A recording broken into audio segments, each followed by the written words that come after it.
বেহানের পাঠা ছাগলটা নজর দিয়ে দিল আমার বেজায়।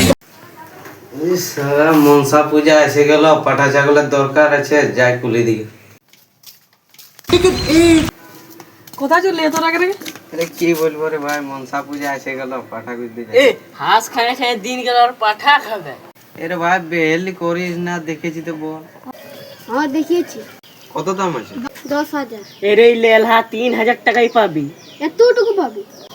এতটুকুরই দরকার। ঠিক আছে, তোমার পাই যাবে সন্ধ্যাবেলি পাঠা। তো কোথায় নিতে যাবো পাঠা? এর এই ডমবাড়ি ঠিক। হ্যাঁ তো ঠিক আছে। ওকে যে বলে দিলি, এবার পাঠা কোথা পাবি?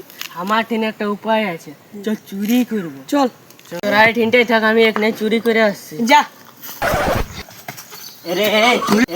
চুরি করছিস? না রে, ওজন করছি। এমনি ওজন করছি। কই রে পাঠাটা? কি বলবো রে ভাই, ভাগ্য ভালো ধরে নিয়েছিল বাঁচে আলে। পালা না, তুই পারলি দেখ, আমি এখানে নিয়ে আসছি। তো যা, ভালো সে যাবি। এখানে ঘাটা আছে।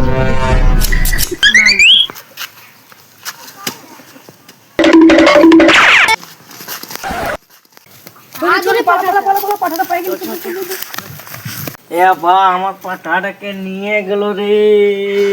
যে আমার পাঠা ছাগলটা নিয়েছি তাকে এখানে মরা। সন্ধ্যাবেলি হয়ে গেল, ডমবাড়ি দিকে যাই, পাঠা ছাগলটা জোগাড় করেছিল না? ওরে পাঠা ছাগলটা জোগাড় হইলো? ক কিলো আছে? এরে 10 কেজি ছিল তো, আগে 1 কেজি ঘটে গেছে, মানে 9 কেজি আছে। কত দাম তো? এরে 7,000। 7,000 তো না দিতে পারবো, 5,000 দিব। তো দে যত দিতে পারছি।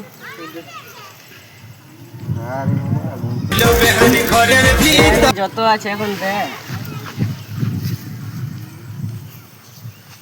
কত আছে? 5,000। ঠিক আছে, যা নিয়ে যা। বেহানের পাঠা